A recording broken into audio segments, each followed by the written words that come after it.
doy la bienvenida a la doctora Carolina Valleza Valdés, quien abordará la ponencia Elementos básicos para tener en cuenta cuando se habla de argumentación normativa. La doctora Valleza Valdés es doctora en Derecho y candidata al Sistema Nacional de Investigaciones. Sus líneas de investigación son la epistemología jurídica aplicada, el derecho procesal, el derecho penal y el derecho electoral.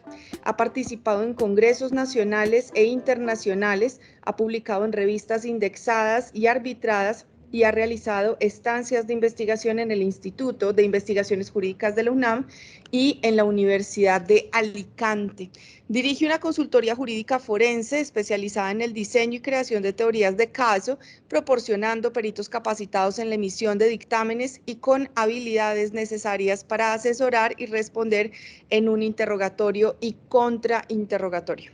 Es además miembro fundador de la Red Iberoamericana de Argumentación Jurídica, miembro de la Red Latinoamericana de Metodología de la Investigación Jurídica y Enseñanza del Derecho y de la Red Latinoamericana de Filosofía del Derecho.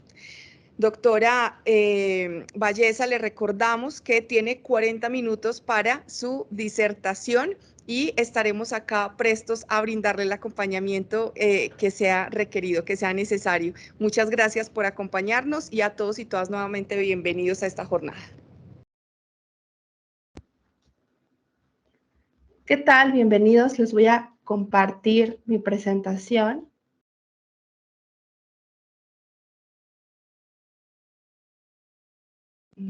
Esperen.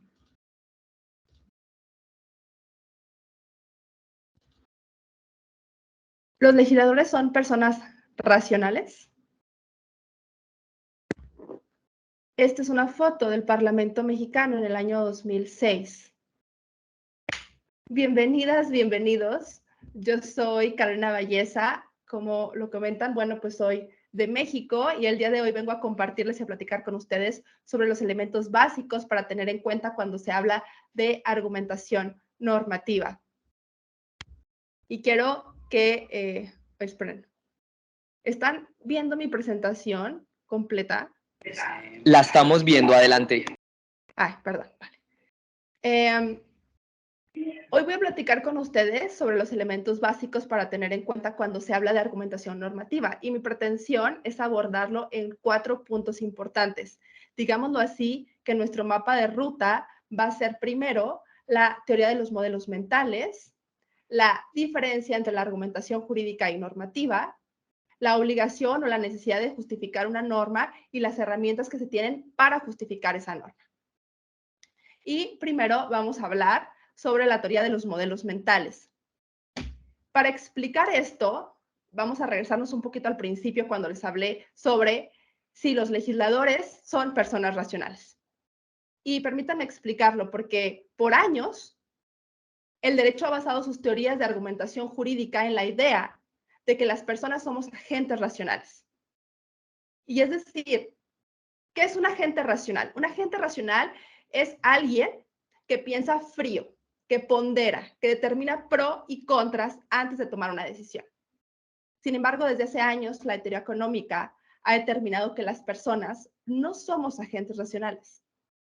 Aunque nos cueste mucho y sintamos mucha tristeza sobre eso, así es, no somos agentes racionales, sino más bien tenemos racionalidad limitada. Y eso, obviamente, lo podemos ver día con día, porque la mayoría de las veces tomamos decisiones basadas en nuestras emociones. ¿Sí? Nuestras emociones nos gobiernan la mayoría de las veces. Entonces, si nosotros hablamos de agentes racionales, significaría que todo el día, todo el tiempo, estaríamos tomando decisiones basadas en pro y contras, cosa que no hacemos. Entonces, ahora bien, dejando como ya bien claro que no somos agentes racionales, ni los legisladores, ni nosotros, debemos de dejar de idealizar a los legisladores. Y también tenemos que dejar de idealizar a nosotros como receptores de la norma. Y entonces debemos empezar a comprender o a tener una correcta comprensión de la argumentación jurídica basadas en una variable importante, y específicamente hablando de la argumentación normativa. Y esto es el modelo mental ideológico.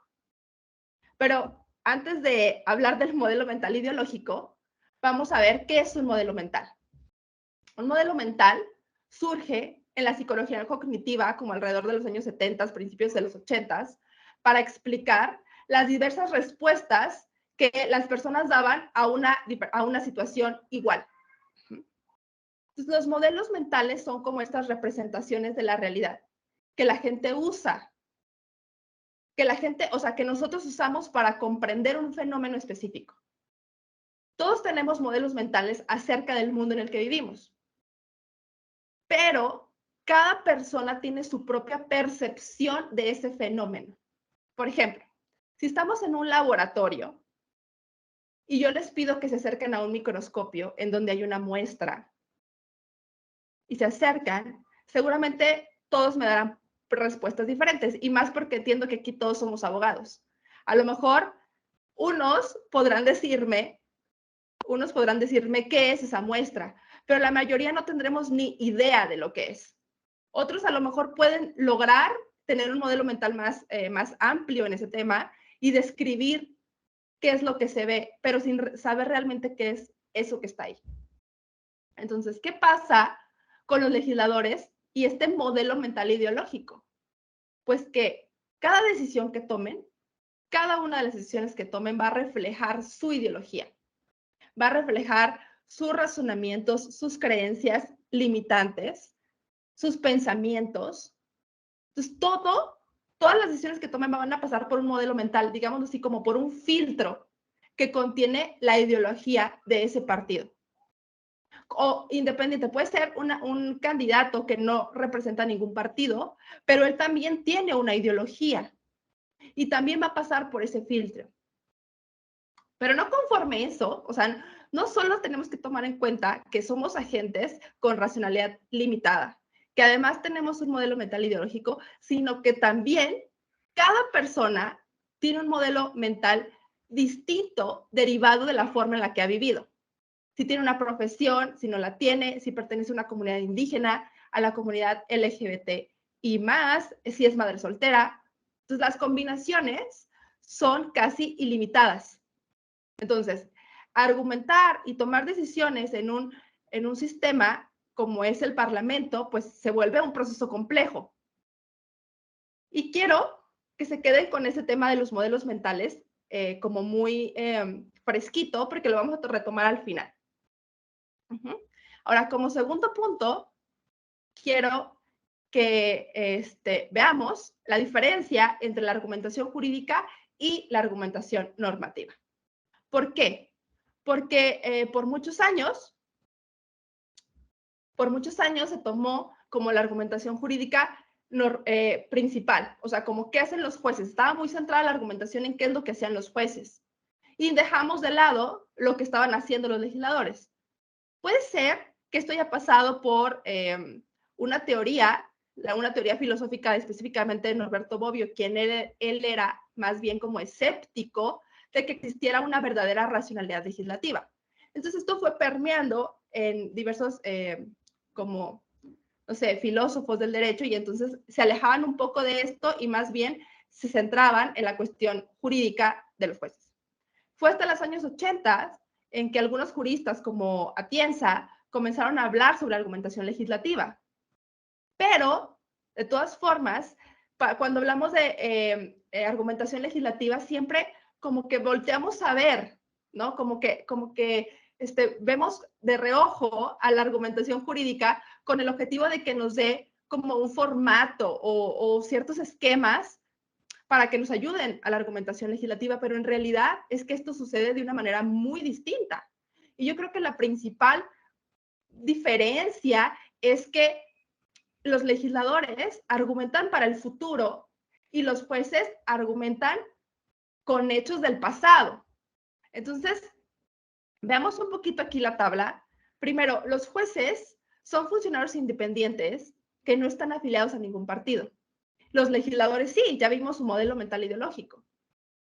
Los jueces no tienen responsabilidad política y los legisladores, pues obviamente se someten a elecciones periódicas.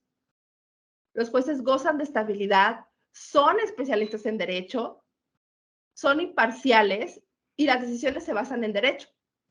Ahora, los legisladores cumplen ciertos mandatos.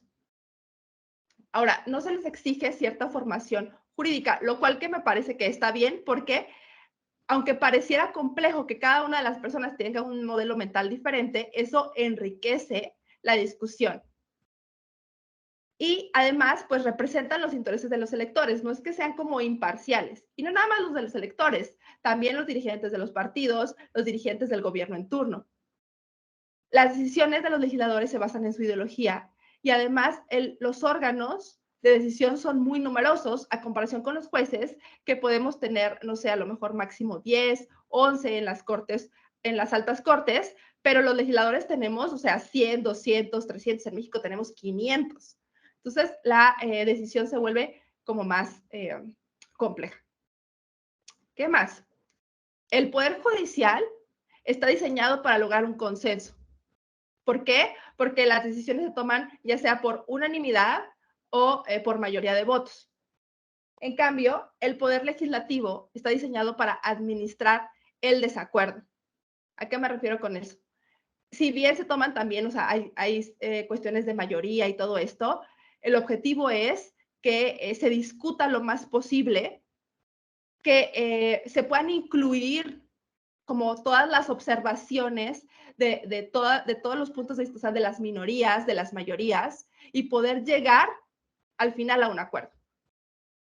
Ahora, en el Poder Judicial tenemos homogeneidad de los miembros, porque ya vimos que todos tienen un grado, no sé, un grado jurídico, o sea, todos son abogados, todos han pasado por una carrera judicial, tienen una rigurosa jerarquía en el sistema, hay un sistema de recursos y aquí es importante que no puede elegir los temas que conoce, a excepción obviamente aun y cuando parezca que los tribunales, por ejemplo, administrativos, no pueden escoger qué tema específico, sino solo la materia. Pero en cambio, el Poder Legislativo, como ya vimos, hay heterogeneidad de los miembros, o sea, todos los modelos mentales habidos y por haber. Hay una mayor flexibilidad porque no hay una jerarquía como muy, muy marcada. Hay más que recursos, hay como esta cuestión de negociación. Y el legislador, esto es un tema súper importante, puede elegir los temas que conoce. Y eso lo vamos a ver al final con la cuestión de las herramientas. Puede elegir los temas que conoce. ¿Qué más? Los tipos de razonamiento que predominan. Obviamente, en la cuestión con los jueces, pues predomina la subsunción. Pero en la cuestión legislativa determina el razonamiento práctico. Con los jueces, la decisión se refiere al pasado y con los legisladores la decisión se orienta hacia el futuro. Entonces, necesitamos más evidencia para poder proyectar. O sea, es una evidencia como diferente, es para poder proyectar. Ahora, la cuestión jurídica, en la cuestión con los jueces, pues hay una ponderación para establecer prioridades, siempre está buscando una respuesta correcta. La coherencia es un criterio muy importante y la finalidad es cumplir el derecho. En cambio, en la cuestión legislativa, la ponderación se concreta para fines constitucionales, hay una amplia discrecionalidad y la coherencia juega un papel un poco más débil. Y la finalidad, a diferencia, no es cumplir el derecho, porque los legisladores crean. Entonces, su finalidad es usar el derecho para lograr fines sociales. Y finalmente, tenemos la naturaleza de la decisión. Cuando nosotros hablamos de las decisiones judiciales, están siempre orientadas a un sistema jurídico, o sea, son cerradas, no se pueden salir de ese sistema. Y además tenemos criterios de corrección internos muy fuertes. Pero en cambio, cuando hablamos de decisiones legislativas, está más orientada a una cuestión abierta al sistema social. ¿Por qué? Porque la cuestión legislativa incluye no solamente cuestiones jurídicas, sino que también incluye cuestiones de hacienda, cuestiones de educación, de salud, de telecomunicaciones, de petróleo, de energía, ¿no? Entonces, no nada más incluye la cuestión jurídica.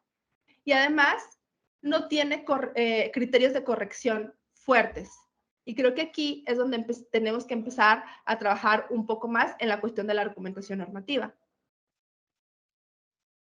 Ahora, ¿cuáles son las características de la argumentación judicial frente a la argumentación legislativa? Y bueno, yo creo que una de las principales son que la cuestión judicial obedece a un sistema clasificatorio. Es decir, tenemos argumentos deductivos, inductivos, de abducción, de subsunción, de deducción. O sea, muy clasificados. Ponderación. Ajá. Responde siempre, el derecho con los jueces siempre va a responder a un hecho o a una aplicación del derecho. O sea, el sistema judicial no puede entrar si no se ha aplicado la norma. Y entonces siempre va a justificar que esa aplicación sea correcta o incorrecta. En cambio, en la cuestión legislativa, tenemos, en lugar de tener como esta estructura tan firme de subsunción, deducción, inducción, etcétera, tenemos esquemas para cumplir fines. Y tenemos, por supuesto, la cuestión de la ponderación para cuando se están diseñando normas en donde algunas disposiciones pues tengan que ver con limitar o restringir derechos constitucionales. Ahora, las cuestiones legislativas no van a responder a la aplicación de una norma, evidentemente, sino que es necesario, no siempre es así, pero en teoría es necesario que resuelvan un problema de la sociedad, que resuelvan un problema que se está reflejando ya en la sociedad o que, por el contrario, que prevean un problema. Y precisamente tienen que justificar esa creación de normas hacia el futuro. Entonces, la persuasión que debe estar cuando tú justificas esas normas, pues tiene que ser obligatoria. ¿Para qué? ¿Por qué? Porque tenemos una justificación interna y externa. Y la justificación externa está con el objetivo de que esa norma,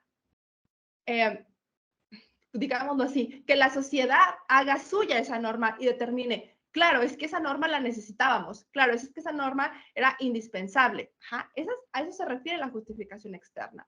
Por eso la persuasión es muy necesaria. Y bueno, entiendo que las preguntas van a ser hasta el final, entonces me voy a ir como de corrido y voy a seguir con el tercer punto, que sería la obligación o necesidad de justificar una norma. Me parece aquí que tanto en Colombia como en México ya no hay mucho que hablar de si es necesario o es obligatorio justificar una norma porque es evidente que se debe justificar.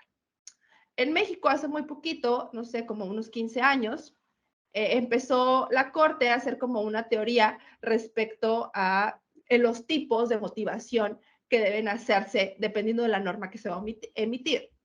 Por ejemplo, si es una norma en donde no hay disposiciones que restrinjan derechos constitucionales, pues entonces puedes hacer una justificación, la Corte la llama ordinaria, ¿no? Únicamente que justifique, o sea, que persuada, que tenga una justificación externa en el sentido de que justifique por qué debe emitirse esa norma, por qué es necesaria. En cambio, cuando la Corte habla de una justificación reforzada, es cuando dice, bueno, dentro de toda esta ley hay ciertas disposiciones que restringen derechos constitucionales y entonces tú, legislador, tienes la obligación de establecer por qué lo estás restringiendo con el objetivo de determinar, bueno, pues cuáles son el fin que se va a alcanzar con esa restricción. Me parece que ustedes ya lo tienen súper avanzado, porque pues incluso su alta corte ya puede revisar si esta reforma constitucional pues está pegada a todo su sistema jurídico normativo. Aquí el problema, y yo creo que más que si es obligación o es necesidad, el problema radica en la calidad de esa justificación. O sea, ¿cómo vamos a controlar o cómo vamos a verificar que la justificación sea de una calidad impecable? ¿Por qué? Porque estamos como muy centrados en pensar que el Parlamento o los congresos o los legisladores están como orillados siempre a hacer iniciativas y reformas. Pero recordemos que el Parlamento nace para controlar el poder y deliberar cómo se conduce la cosa pública. Pero ¿qué pasa? Que al menos en México pasa que lo que se discute en el Congreso siempre son iniciativas y reformas. Y eso genera muchísima dispersión legislativa, porque se generan muchísimas leyes, y hay muchísimas reformas, incluso por quitarles una coma, por ponerles una letra, por modificar el articulado, o sea, los números. Entonces, eso obviamente impacta directamente a la seguridad jurídica. ¿Y por qué se da eso? Pues porque la calidad del legislador siempre se mide en la cantidad de iniciativas presentadas. Entonces, entre más iniciativas tengas, entre más no sé, más discusiones, más todo esto, pues entonces eres un excelente legislador, pero nadie te califica si le estás dando seguimiento a esa iniciativa, nadie te califica si la estás justificando, nadie te califica si esa norma fue eficaz para combatir lo que tú decías que era necesaria. Nadie te califica eso. Entonces, ¿qué les parecería que si las principales discusiones en el Parlamento fueran deliberar la cosa pública, pero para hacer mejor la vida en común? Pero yo creo que con un punto importante, con vectores para verificar la eficacia de las normas. No solamente, pues, lanzarlas ahí a la gente, porque regresando un poquito a lo de los modelos mentales, hay un estudio en Jurídicas de la UNAM que determina que las personas, bueno, estaban hablando esto de la ley de tránsito, del reglamento de tránsito, que es algo que pues tiene que estar en la mente de todas las personas. Bueno, pues les cuento que menos del 90% de las personas tiene en mente o sabe las reglas de tránsito. Entonces, qué importante sería que el Parlamento se dirigiera a verificar que esas normas fueran realmente eficaces y no solamente lanzadas y que ahí se quedaran, ¿no? Y por eso aquí llegamos al cuarto punto. Y estas son como las herramientas. Las herramientas que se tienen para justificar esa norma. Y creo que aquí es como muy, muy importante. ¿Qué vamos a ver aquí? Ya vimos que tenemos modelos mentales ideológicos que impactan en la decisión. Ya vimos que no solo esos modelos mentales son ideológicos, tenemos modelos mentales de profesiones, modelos mentales de vida. Además, ya vimos que la argumentación normativa no tiene muy claro o no hay una teoría, digámoslo así, general que abarque todos los elementos de los legisladores, porque siempre estamos echando un vistazo a lo que está haciendo lo judicial. Y ya vimos que los legisladores están como muy enfocados en producir, producir, producir, y deja de ver la calidad de la norma. Entonces, ¿cómo hacer para contrarrestar todos estos elementos y poder como ayudar a los parlamentos y bueno, ayudar obviamente a los gobernados, para que se generen normas cada vez de mayor calidad y también menos normas? Y Atienza maneja como un esquema como muy interesante respecto a las etapas de la producción de la norma. Y con respecto a eso, pues tendríamos las diversas herramientas que nos pueden ayudar para justificarla. Y la primera es la etapa de producción prelegislativa, la etapa de diagnóstico. Y aquí me voy a ir un poquito más despacio porque ya vi que voy como súper acelerada para no gastarme los 40 minutos. Y en la etapa prelegislativa, normalmente en México tenemos dos centros de estudios cuando se va a hacer como esta norma, ¿no? Yo creo que el Centro de Estudios de Impacto Económico, el jurídico, pero yo creo que más allá es necesario llamar como al foro dependiendo de lo que se va a realizar esa norma. ¿Por qué? Porque lo que sucede es que la mayoría de las veces tenemos normas o legislaciones que se emiten de manera express, sin pensar. La mayoría de las veces son las que son en materia electoral. No sé cómo sea en sus países, pero aquí en México así es.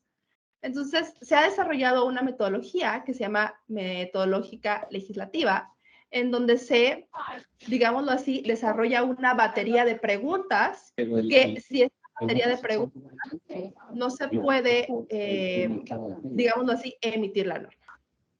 ¿Qué tipo de preguntas? Bueno, primero, ¿está bien definido el problema a resolver? Esa es la primera pregunta. Porque, y ustedes lo pueden ver en muchos trabajos de investigación a nivel maestría o doctorado. Si el problema no está bien definido, entonces te vas por las ramas y hablas de todo y de nada. Eso es muy importante primero. Después, ¿cuáles son las causas que están originando el problema? Y aquí nos ayuda mucho la cuestión de los modelos mentales diversos que tienen todos los legisladores, porque, por ejemplo, yo de mi lado, que nada más mi modelo mental es modelo mental jurídico, pues yo nada más podría, digámoslo así, hablar sobre las cuestiones jurídicas, pero probablemente hay muchísimas otras causas que yo no estoy viendo. Entonces, eso nos ayuda a tener como esta diversidad. Ahora, hay otros factores que están influyendo. Es decir, ya tenemos como las causas, pero esas causas tienen un factor detrás que influye. Es muy importante. Ahora, esta norma está realmente justificada. Es decir, ¿qué tal si no emitimos una norma y hacemos otra cosa? Y se puede acabar el problema. Por ejemplo, en México, con esta situación de la pandemia y el COVID, yo recuerdo todavía que la gente estaba como en esta paranoia y entonces decía, es que ¿por qué la gente sale de su casa? Que el Congreso emita una ley para que los castiguen si salen de su casa y si salen sin cubrebocas y si todo esto. Y entonces a mí me parecía como muy descabellado porque dije, bueno, ¿y cómo los van a castigar? ¿Cómo todo esto? Y entonces la teoría económica otra vez vuelve a salvarnos y hay algo que se llama nudges o esta parte de empujones, ¿no? Y entonces lo que hace es como orientar a las personas para que hagan algo. Y entonces, ¿qué se hizo? ¿Qué se hizo? Yo creo que se debe haber hecho en muchas partes del mundo. Y esta parte en las tiendas, pues ponían como estos círculos amarillos en donde cada 1,5 metros para guardar la distancia. Y los piecitos, ¿no? 2 piecitos y 1,5 metros. Y así. Entonces la gente pues llegaba y se ponía en el piecito y ya no sentías como la invasión a tu espacio, ¿no? ¿Qué otra cosa? Pues el gel antibacterial entrando a los supermercados, el detector de temperatura, todo esto. Todo esto, esta cuestión de los nudges, hace que digas, bueno, no es necesario crear una norma porque con la norma no se va a cambiar nada, pero puedo generar políticas públicas para que se modifiquen ciertas conductas. Y así se logró, pues, evitar las aglomeraciones y evitar muchísimas cosas. Ahora, también es necesario como discutir qué pasa si no se hace nada. ¿Qué pasaría si dejamos, que digo, suena un poco disparatado y contraintuitivo, pero qué pasaría? Es un escenario que debe de verse. ¿Qué pasaría si no se hace nada? ¿Será que la sociedad puede autorregularse? Vamos a ver qué pasa. No en la vida real, sino en un escenario figurado. ¿Qué pasaría si no se hace? A ver, ¿qué más que debe verse en esta batería? ¿Cuáles son los objetivos que se pretenden alcanzar con esta norma? Porque de ahí van a derivar todos los artículos, todas las disposiciones. Ahora, ¿cuáles son los mejores instrumentos, las mejores herramientas que vamos a introducir a esa norma para que se puedan cumplir los objetivos? Ahora, ¿es necesario aprobar una ley en este momento? ¿O será que puedo investigar un poco más y hacer o retrasar un poco la emisión de la ley para investigar más y que salga mejor? ¿Qué más? ¿El beneficio justifica los costes? Esta batería de preguntas, pues te va a permitir tener digamos así, un diagnóstico del problema mucho más aterrizado y que precisamente con eso tú puedas justificar la emisión de la norma. Otro elemento como muy importante, otra herramienta sería el estudio empírico fáctico prelegislativo. ¿Por qué? Porque obviamente con esta batería de preguntas tú no la puedes contestar si no has hecho un estudio empírico de qué es lo que está pasando, si no tú no has analizado previamente qué es lo que realmente está sucediendo. Y para eso obviamente nos podemos apoyar de las universidades con estudios antropológicos, con estudios, no sé, jurídicos. Por ejemplo, a mí me sorprendió, pero el Instituto de Investigaciones Jurídicas de la UNAM, su principal ingreso deriva de los estudios que los legisladores le encargan hacer al instituto. Y además es el instituto que más dinero recauda. Yo la verdad me sorprendí, yo juraba que a lo mejor patentes y todas estas cosas podía recaudar más, pero no. Entonces, apoyarse de las universidades, apoyarse de las personas que están con el problema ya en la mano, es súper valioso. Estos foros que yo he visto que hace, por ejemplo, aquí la Suprema Corte, que en algún momento han hecho los legisladores, pero realmente han sido muy, muy escasos, estos foros ayudan muchísimo a ampliar el panorama. Ahora, la segunda etapa tenemos la legislativa, que es la parte de redactar, estructurar y motivar. Esta parte como gramatical, esta parte como de redacción, esta parte, digamos así, como saber español, así, en sus letras grandes. Aquí no quise poner una herramienta como específica, porque obviamente aquí nos van a ayudar todas las herramientas lingüísticas. Todo lo que tenga que ver con sintáctica, semántica, lingüística, todo eso nos va a ayudar para redactar una norma. Y que, tristemente, la teoría legislativa, en cuestión argumentativa, se ha centrado mucho en esta parte semántica, en esta parte lingüística, pero que, como hemos visto, pues tiene muchísimas más cosas. La última etapa es la postlegislativa. Y aquí es donde hay que poner como mucho el foco, porque muy pocos países lo hacen, por no decir, bueno, muy pocos. Y aquí es darle un seguimiento a esa norma. Más allá, de hecho, la eficacia de las normas, según Kelsen y los grandes filósofos, siempre se ha centrado únicamente en el cumplimiento de ellas. Pero no existe una teoría integral que hable sobre la eficacia de las normas para resolver el problema. Entonces aquí es necesario establecer evaluaciones de impacto legislativo. ¿Por qué? Porque esas evaluaciones nos van a permitir determinar si es necesario hacerle un ajuste a la norma o no. Si, por ejemplo, aquí en México, en el año 2008 se hizo una reforma al sistema penal y en el 2016 emigramos, todo el país emigró ya a un sistema oral, ¿no? Pero déjenme decirles que aquí tenemos entidades federativas y muchas entidades federativas empezamos en el 2012, como fue el caso en la ciudad en la que yo vivo. Desde el 2012 al 2016 ya teníamos como pues ya teníamos experiencia en muchas cosas, pero cuando se hizo una legislación a nivel nacional, pocas cosas pasaron a esa legislación nacional. Entonces, pues se perdió la experiencia, se perdió lo que nosotros habíamos como llevado y pues ahora lo vemos, fue en el 2016, ahora estamos en el 2023, o sea, son 6 años después, no, 7 años después, ahora lo vemos que el sistema camina muy lento y que no hay evaluaciones de cómo es que se están cumpliendo esos principios de inmediación, de continuidad, de inmediatez, de publicidad. No hay.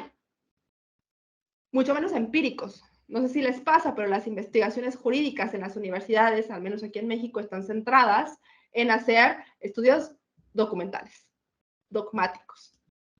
Entonces, digo, ya que es un evento organizado por una maestría, los invito a hacer investigación de campo, precisamente para que apoyemos a hacer estas evaluaciones de impacto legislativo.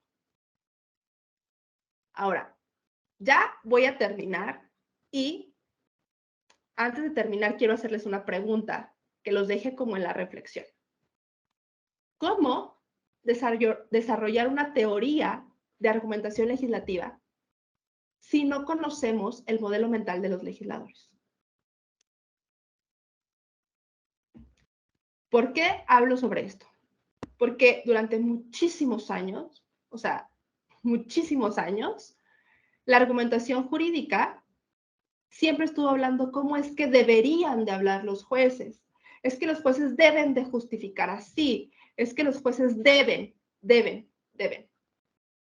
Pero hasta hace muy poco, no sé, puedo decir 5 años, 6 años, conocíamos, o sea, hasta hace muy poco no conocíamos cómo es que los jueces piensan. Entonces, si no sabemos cómo los jueces piensan, ¿cómo vamos a desarrollar una teoría que los ayude a ellos a pensar mejor o a estructurar su pensamiento? Entonces, lo mismo pasa con los legisladores. Si no estudiamos cómo es que los legisladores procesan la información para tomar decisiones, va a estar pasando lo mismo que en la cuestión jurídica. O sea, vamos a estar dando palos de ciego. ¿Qué pasó hace 6 años, 5 años? Uno de mis grandes maestros, el doctor Enrique Cáceres Nieto, hizo un estudio empírico, o sea, de laboratorio, en donde verificó cómo es que los jueces piensan. Sometió a los jueces a diversos experimentos con electroencefalogramas y estas cosas, y empezó a generar una estructura mental de los juzgadores y cómo es que su pensamiento evoluciona con la experiencia. Y hasta ese momento pudimos determinar cómo es que podemos ayudarlos a estructurar mejor su pensamiento. Cómo están estas capas en el cerebro, cómo estas capas mentales que les pueden ayudar a pues, generar estructuras, argumentos mucho más sólidos. Lo mismo se podría generar en una cuestión legislativa. Tenemos que averiguar cómo es que los legisladores piensan para desarrollar una teoría argumentativa, pero normativa integral. No solamente con estas herramientas nos van a dar, digámoslo así, un control intersubjetivo de las decisiones. Estoy de acuerdo. Pero qué mejor que ayudar a los legisladores, que son los que toman las decisiones, a tomar mejores decisiones, dependiendo de cómo es que ellos piensan. Entonces, esta pregunta se las quiero dejar como al aire. Quiero que la reflexionen. Y pues, por mi parte, sería todo. Les agradezco muchísimo. Y pues muchísimas gracias. No sé si hay algo más. Doctora Valleza, muchísimas gracias por su intervención. Créame que ha generado en nosotros muchísimo interés, pero también muchísimas dudas. Entendiendo que pues usted nos acompaña desde México y que su agenda es muy apretada, pues entonces quisiera dirigirle una pregunta en este momento, pues no sé si nos puede acompañar hasta el final de la tarde y no quiero arriesgarme a perder esta conexión antes de efectivamente hacer esta pregunta. Escuchándola atentamente frente al método mental y que nos permitiría precisamente estudiar la producción legislativa, prelegislativa, legislativa, entendiéndola ya como la redacción y demás, y postlegislativa, la necesidad de evaluar las leyes que creamos y de si sí fueron efectivas y eficaces, pues se me ocurre una pregunta en la que México es bandera para todo el sistema latinoamericano y es precisamente desde el derecho comparado. Entendiendo el derecho comparado no como el mero estudio de legislaciones extranjeras o no como el mero acto de la comparación normativa, sino como lo entiende, por ejemplo, doctrinantes de la UNAM como Consuelo Sirvent, diciendo es que el derecho comparado tiene como propósito conocer y mejorar el propio ordenamiento jurídico, pero también entendiendo que particularmente en América Latina muchas de nuestras realidades son compartidas, sin decir que son exactamente iguales. Sí tenemos muchas realidades problemáticas compartidas que efectivamente podrían también alimentarse de cómo otros ya han avanzado en la solución de esas problemáticas. ¿Usted consideraría que el derecho comparado podría ser una herramienta eficaz para justificar la creación de una norma, para argumentar esa norma? Yo creo que tiene mucho que ver con un análisis de verdad del problema. Es verdad que, digámoslo así, la teoría de trasplantes de instituciones, la teoría de trasplantes jurídicos es posible, pero siempre y cuando se analice correctamente el problema y las causas que lo generan. Porque puede ser que el problema sea el mismo, pero puede ser que las causas sean diversas, o sea, que sean totalmente distintas. Y si las causas son distintas, aunque el problema sea igual, la solución no está en el derecho comparado. Entonces, yo creo que más que enfocarnos propiamente en la problemática que sea similar, hay que atender a las causas y los factores que detonan esa problemática. No sé si con esto, Diana, contestó tu pregunta. Perfectamente, doctora Valleza. Muchísimas gracias también por esa claridad que nos da desde el derecho comparado, que se ha convertido en los últimos años también en una interesante herramienta legislativa en muchos ordenamientos jurídicos, no solo de América Latina, sino del mundo. Y en esta perspectiva, pues obviamente también nos va aclarando el panorama específicamente de la argumentación normativa. Muchísimas gracias. Le agradecemos entonces a la doctora Carolina Valleza Valdés por su intervención y esperamos que más adelante podamos compartir con usted en otros escenarios de formación y de construcción colectiva de estos saberes. Muchas gracias a ti, Diana. Fue un placer estar con ustedes y, por supuesto, yo encantada de volver a participar.